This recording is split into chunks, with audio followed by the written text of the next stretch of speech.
Hi, my name is Tom Alibrando with IWI. We're going to discuss how to disassemble the Carmel Rifle. It's new to the market. So first thing we're going to do before we disassemble the weapon is we're going to lock the bolt to the rear and verify that it is clear. Now the Carmel has a bolt catch on both sides, on the right and left, so it doesn't matter if you pull back and push with your thumb on the left, or you can just pull to the rear with the charging handle, depress the bottom of the bolt catch, and then shove the charging handle forward, verify the weapon is clear in the chamber, bolt face, and mag well. To disassemble it, you're going to lower the bolt all the way down. On the left side is the stock folding release mechanism. You're going to push that lever and you're going to have it where the stock folds over to the right side.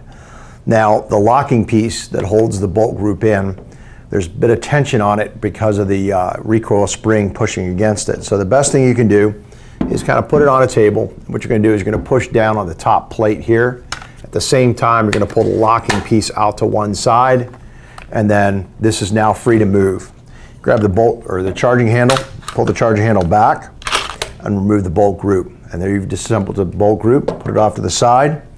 All right, next thing you're going to do, it's easier to kind of push this across, maybe close the stock. You're going to remove the trigger assembly or the trigger group. This whole piece comes off the bottom. So on the right side, you're going to see a captured pin. You're going to push that across with a bullet tip in the field or the punch if you're in your workshop.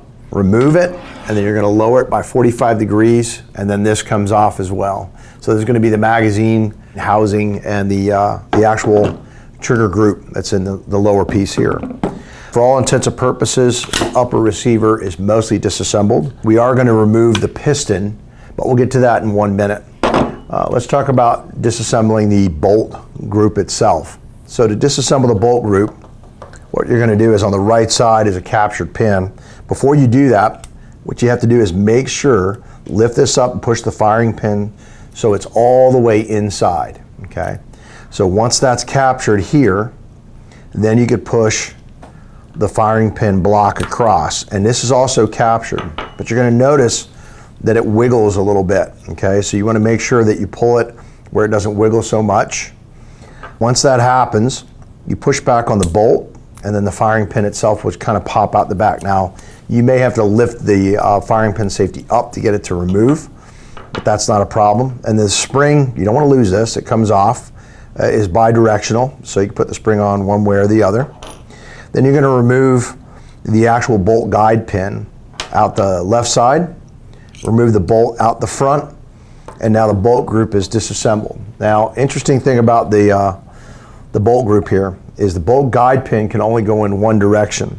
So when the bolt guide pin goes in, it's got a small cutout piece on one side. So if you put it in the big hole on one side, you'll notice there's like a half moon cut on the other. If you rotate it, it kind of locks into piece. So that's something to kind of note before you put this back together again. So you kind of rotate it and you'll feel it locked. That's where it's got to be to actually work inside the gun. All right, to reassemble the bolt group, we're going to take the bolt, put it in, and the bolt guide pin hole is going to face this kidney-shaped cutout right here.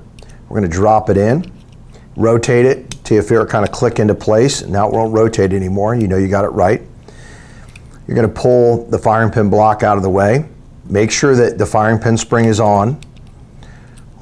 Pull that firing pin, the retaining pin, push it all the way in, where again the firing pin safety is actually catching it. Then push the firing pin block across till you feel it pop into place. That's how you know you got it right. Then you could push the firing or the bolt back, and the firing pin will pop out into the normal spot right there. So that's all reassembled. Okay, next thing we're going to talk about disassembling is the gas regulator on the front. Now you don't need to clean it every single time, but every third, fourth time you go shooting, it's not a bad idea. So the gas regulator clicks into place and it comes out by the same method. What you're going to do is you're going to take a punch, again in the field, it'd be a bullet tip. You're going to rotate it to one side. You're going to slide it in best you can. Rotate this to one side. Okay. Rotate it to the left and keep turning it till you feel it stop. Now when it stops, this is actually being held in place by a small spring, okay? So what we're going to do is we're going to grab it, we're going to pull it forward out of the housing, okay? once it's out. And then that is the actual piston itself. The gas holes, the different ports for suppressed and unsuppressed, are on this part of the piston itself. Now, to remove the piston out of the weapon itself, you need a cleaning rod. And there's a little trick to this too. So once you insert the cleaning rod and push the piston out, you're going to leave the cleaning rod in there. So let me show you how that works. Come in from behind, kind of look at it, line it up. And this is very similar to what you would do on some other weapon systems to do the same kind of thing. Push the piston out, and then the rod protrudes out this side. Now, to clean this area, the best thing you can do is actually put like a brush on this and kind of brush out the inside of this and knock the carbon out. You don't want to put oil in there, so because that's where the gas goes through. So you're just literally knocking it out. Then leave the cleaning rod in there because it's going to help you guide the piston back in. So you're going to clean the piston off. It doesn't have gas rings. Use hops, whatever. Clean it and then dry this completely. Do not oil the piston at all. You want to leave it actually clean and dry. Now, to put this back in, you're going to follow the guide rod, kind of use it as a guide. Pull the brush off, obviously. Push this back through. Now, once this slides through and the piston's in there, you can remove the actual cleaning rod. Then you can push the piston so it sits all the way back. Now, once you've got that established, you're going to take the flat part of the piston, which is on the bottom here, and this flat part that doesn't have anything on it, that's going to face towards the barrel. It's going to slide in from the front, and you're going to push it, and you're going to feel it kind of pop into place with your thumb, okay?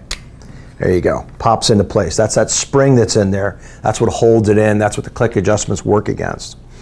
Once you establish that, you went right to left to take it out. You're going to go left to right to put it back in, and you'll feel it click into place. Okay, there you go. And that is actually setting 1. So to click in a couple times, you want to look at the slot that's on it and verify that you're on the setting that you want. So that twice took me to suppressed. And if you're shooting it unsuppressed, you want to make sure you put it on unsuppressed. You'll see a small cutout on the top, and it tells you exactly what you're facing. So right now we want to be in unsuppressed mode. So that's the piston itself. It's been reassembled. Now, to put the weapon back together again, you're going to take the lower. Again, you're going to come in at like 45 degrees. And on the bottom, you're going to see this bar that cuts across in the center. You're going to take this, roll this actual slot, this cutout, into that bar at 45 degrees, roll it up, and then just push the pin across. It actually goes in pretty easily. Okay, then you want to make sure that the locking piece is all the way out. And the bolt needs to be in the open position. So you actually push the bolt all the way forward. And what I do is I use my thumb to kind of hold it forward, and I line it up, I drop it in, push it all the way in, but you'll notice, again, there's spring tension because of the recoil mechanism. I want to push against that, and then push the locking piece across. Now the weapon is reassembled. Putting it on, on its muzzle, pushing down, push that locking piece across till it's flush, then you're good to go. Now you grab the stock, snap it open, and you're going to do a function test. Function test is, I'm going to charge it a few times just to make sure it feels smooth, that everything's put back together correctly. And then what I'm going to do is, I've already verified the weapon's clear when I took it apart. So I'm going to leave the safety on and try and press the trigger. Doesn't go bang, right? The hammer doesn't fall. I'm going to put the weapon on fire, point it in a safe direction. I'm going to press the trigger, and I'm going to hold the trigger to the rear. And I grab the charging handle while I hold the trigger to the rear. I cycle it, I slowly ease up on the trigger till I feel the reset. That's how I know the weapon's assembled correctly. All right, this is your breakdown on how the Carmel comes apart and goes back together again. Thank you for joining us at IWI.